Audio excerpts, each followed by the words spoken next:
seconds away on Studio 5. Have you ever tried to put on a pair of Spanx in an airplane bathroom?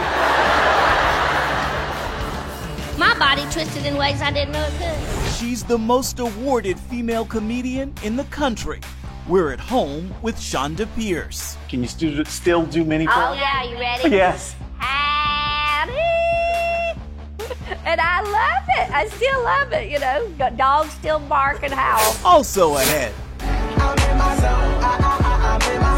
he's a member of the 116 Clique. Rapper KB is in Studio 5. Oddly enough, I said that I wanted to be a preacher when I was a kid. And from preacher to actress. It's time for you to fight, Elizabeth. It's time for you to fight for your marriage. A look at the power behind this powerhouse Bible teacher on Studio 5, starting now.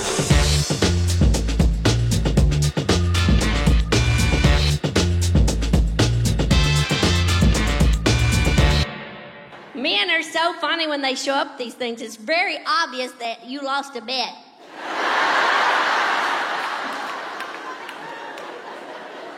What, your GPS broken or something? Can't find your way back home? Did you know that this was a concert that said girl talk? That is classic Shonda Pierce. She is living proof there's hope even in the face of darkness. Welcome to Studio 5. We're sitting down with the award-winning comedian in just a moment. But first, let's kick off the show with a rundown of what's on tap in the world of uplifting entertainment. Here's a look at this week's top 5 from Studio 5. At number 5 this week.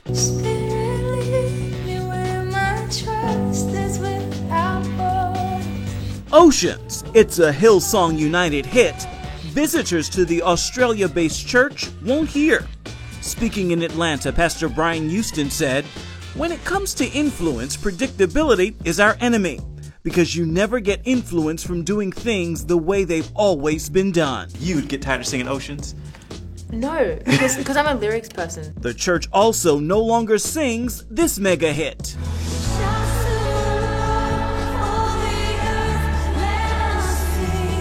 On to number 4.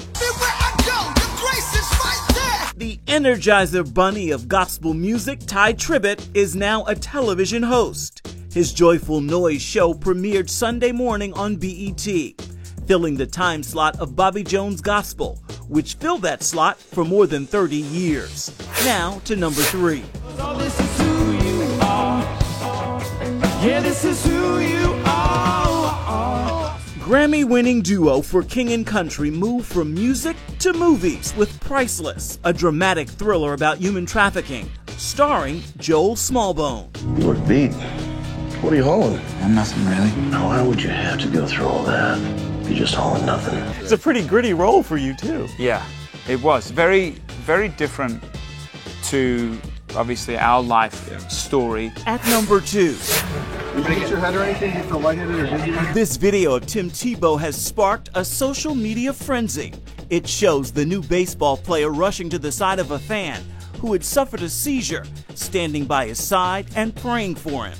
The former NFL quarterback was signing autographs after his first minor league baseball game. You remember people are important, and being what you can do for people and loving people, and yeah, baseball is awesome. It's something that I'm so excited that I get a chance to pursue. But what's important is lives matter, people matter, and this young man, he matters. Now to number 1.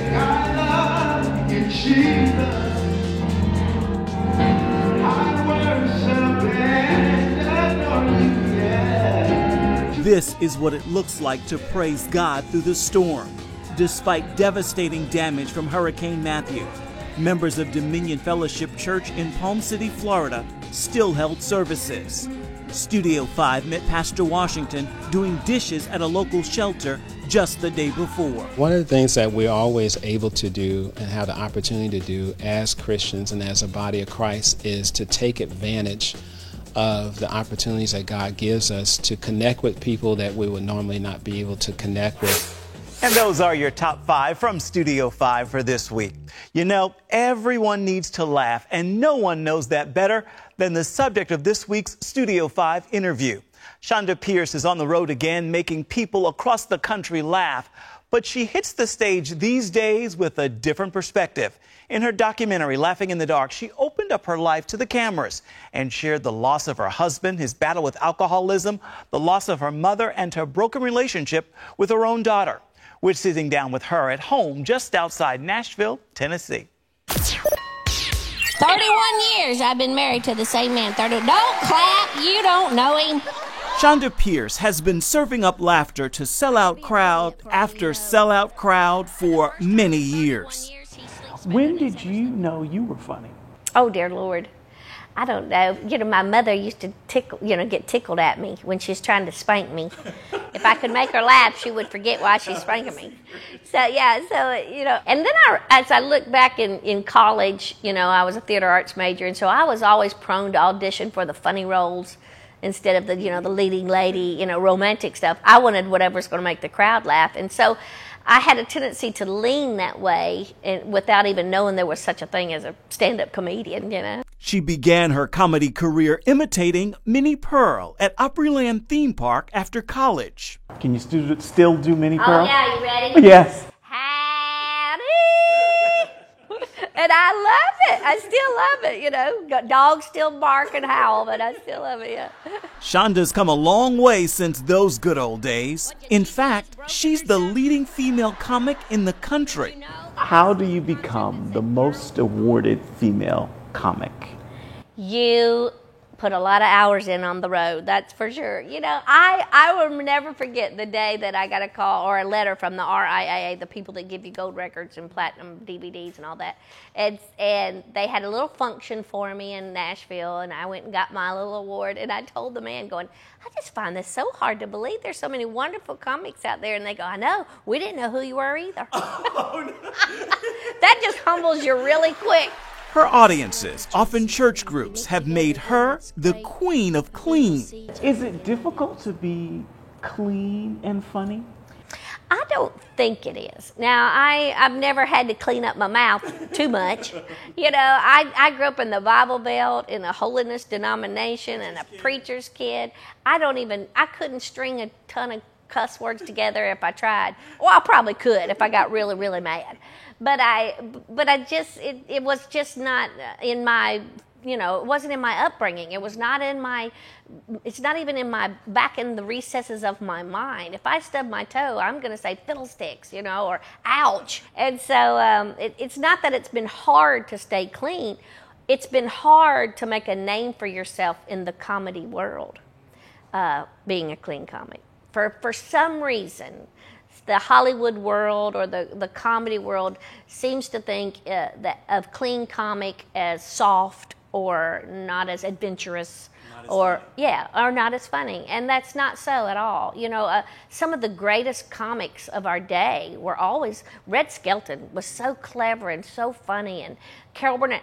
Seinfeld is relatively clean, so those who really make it, a long way and have great longevity, they've done it with their family in mind. Looking to expand her reach a few years ago, Shonda's team decided to produce a documentary on her life. A lot happened during that I'm sure you did not anticipate when the camera started rolling. No, we did not. We got a totally different movie than I think what we were going to go after. Good morning. Doug from your family-friendly morning show with some sad news to report. Our dear friend, Christian comedian Shonda Pierce's husband of 31 years, David Pierce, died following emergency brain surgery on Tuesday night. Our thoughts and prayers go out to Shonda and to their two children, Shara and Zach. Shonda has been posting regular updates on her Facebook page, and Tuesday night, her post simply read, "David is home." While filming, Shonda also lost her mother and opened up about her husband's battle with alcohol. Death puts a lot of things in perspective. The recognition that you can't do anything over. You can't change anything, or you can never say another word to that human being again. That'll change you. And the documentary is called Laughing in the Dark. My personal life took such a turn that the story became about surviving and God's grace in the middle of tragedy. And how do you hold on to God? And how do you tell the world that Jesus is good when everything is falling apart? And how do you do that? And How do you keep making a living as a comic when your mother passes and you're struggling with your kids and your husband passes? How do you do that? You know, and so that's kind of what the movie became, is how do you laugh even in the dark? And there's a Bible study to go along with Shonda's Laughing in the Dark documentary. The study is based on the book of Job, and only Shonda can find the humor in that comparison as well. Still ahead on Studio 5. I don't even know why we all go to the potty together. It could be to hold on to the skinny girl under the hand dryer. Shonda Pierce isn't just a comedian. She's also an actress. What do you recommend, my dear? Well, I wouldn't get the Moo Goo Guy pan, I can tell you that. Little Pikachu back there is in a snit. A look at her on-screen work is coming up. Quite the resume. Thank you. Ms. or Mrs.? Mrs. is fine. Miss Cloverfield. I just want you to know that Stewie and I are very, very happy to be here. Thank you very much for giving us this chance, and we plan on becoming very productive members of society. And we thank you so much for this opportunity. And might I add, you look very beautiful today. Well, let's get one thing perfectly clear, Twinkle Toes. I don't like you. I'll tell you, Shonda Pierce making us laugh yet again. You know, if you had to compare your life to any biblical character, you probably would not choose Job. In case you didn't know, he lost everything. But as I mentioned before the break, Shonda has written a Bible study companion to her documentary, and it is indeed grounded in the story of Job. That is where she picks up our conversation in this week's Studio 5 interview. I'm not the person I was when this documentary started. And I don't ever want to be that person again.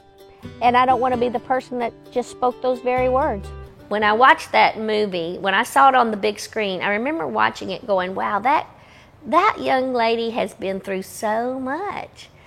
And I am so proud of her. You know, it's almost felt like an out-of-body experience. So what I'm hoping is now that it's released on DVD and people can watch it in a more intimate setting than on a great big screen, my prayer is that it does open a dialogue about addiction and depression and separation and anxiety and depression, you know, all those things that we have a tendency to not want to talk about as Christians. We're releasing a Bible study that comes along with the movie, and it's based, this is always sad, when your life story is based on the book of Job, then you know it's been quite the life, you know. And so the whole Bible study is based on the book of Job, which I learned so much studying it and writing it out, and we had a wonderful scholar that was, you know, working on it with me. And so, you know, it's really precious. But what I love about it is that story of my life and what Job went through, and is what all of us go through. I know that I've heard you say that you want this DVD to give people hope. Yes. How are you feeling now after seeing it and putting it all together? I feel, you know, you feel like, I don't know that it's my finale. I hope not, you know. I hope not. I thought when we got my husband's stone in place, and, you know, like all those families would put our last name and his name and his birthday and the day that he died. And then there's my name and the day I was born, and then just a blank. And I go, like, I have no hope at all. It's a really weird thing when you see your name on a tombstone. And I always tease and go, when my son gets aggravated at me, he heads out with a chisel and hammer going, I'm going to start today. You know, I don't know that this movie and the story of my life being out there for the whole wide world, I don't know that it's a finale. I don't feel that way. But I do feel like it's a period at the end of quite a journey. In sharing her life, Shonda is open about battling depression. You know, we lost Robin Williams, who suffered from depression. We have lost so many wonderful, hilarious people, and they'll, because of their depression or what's going on with them mentally, they dive into some addiction or something that usually causes their death. And that is very sad. Sometimes I wonder if it's we who have been through dark days, we cling to the funny and to the laughter, you know, like it's just, it's like the thread of hope. Where I am blessed is my hope comes from something else. It doesn't come from what I do for a living. My hope doesn't come from the sound of other people laughing. That's great medicine. But my hope comes from my relationship with Christ. if I did not have that deeper faith there, but by the grace of God, I would be Robin Williams. I could very well be the Chris Farleys, those who turn to drugs and alcohol, or those who get so addicted to the laughter and the adrenaline of your job that they don't know how to be off the stage. They don't know how to live off of a stage. And I can see how it can become very entangled if you don't have something stronger to hold on to. How has all this changed your walk with God? When you walk a dark, dark road and you know, I know that I know that I know, there is no way I would have made it to the other end of this road had it not been for God. You begin to appreciate Him a whole lot more, and it becomes more based on sensibility and fact and truth than anything emotional. Because, honey, menopause, you will be changing your emotions every 5 days. You will look at God differently every 3 minutes. You know what I mean? So you've got to have a deep foundation in the Word of God, not based on emotion. Now, it's wonderful. I've been in euphoric services, honey, where we throw babies and eat fried chicken in the sanctuary. You know, it's wonderful. But you cannot base your emotion or your salvation or your relationship with God on that emotion, or you're in big trouble. Shonda's documentary and the companion Bible study are both out and available right now. Still ahead on Studio 5, the music. Some say they seen the Lord, but live on casually. And the message of hip-hop artist KB. To not be cool with God is a good reason to feel unsafe. Right after Adam, every atom and non-atomies, adamant, afterward added, I is against. Let me take you back to the dream, Eve never read it, you see that Eve was deceived, but Adam is the one who let her in. No, instead of leading, no, we ain't leading, we basically little boys with muscles that I must share. The femininity, we need a remedy to God, man, 100% masculinity. That's the sound of Kevin Elijah Burgess, better known as KB to fans of his music. The rap artist is a member of Lecrae's Reach Records and the 116 Click, and he's on the road even as we speak on the Tempo Tour with music and a message for such a time as this. And his music is what's playing in my ear. Yeah, all I really know is 100, nothing less. I think hip hop is, you know, the trillion or billion-dollar industry that it is right now because of its unique ability to connect with the heart of humanity. I've watched videos from the 50s and the 60s, and they would show these boxing matches, and there'd be like 1 million people in a room in this small little square with two guys fighting in the middle. And people just want to be close to this fight. Boxing speaks to them. I can see myself in that ring. We're struggling or we're celebrating, and hip-hop embodies that. My parents divorced, and at the time I didn't really see that as a big deal. But once I found myself separated from my father, and it was just my mother and I living in a neighborhood that wasn't as safe as the one that I was accustomed to, I felt exposed. I constantly felt like I was in danger. That feeling of danger continually, it weighs on you. It wasn't until I had an encounter with the one who made me, actually through hip-hop music, that I figured out that it was clear to me that to not be cool with God is a good reason to feel unsafe. And everything that I'm going through really is just a testament of that reality. But to be cool with Him, to know Him, to walk with Him, to love Him, actually is a reason to never feel unsafe because you are protected. Make decisions that your future self will thank you for. And if that is your mindset, then you move past survival mode. You go into, I'm going to do the things that work towards me making a living and becoming a flourishing human being. And I would encourage brothers and sisters who find themselves wrestling with some of the things that I wrestle with, think like that, and you'll be fine.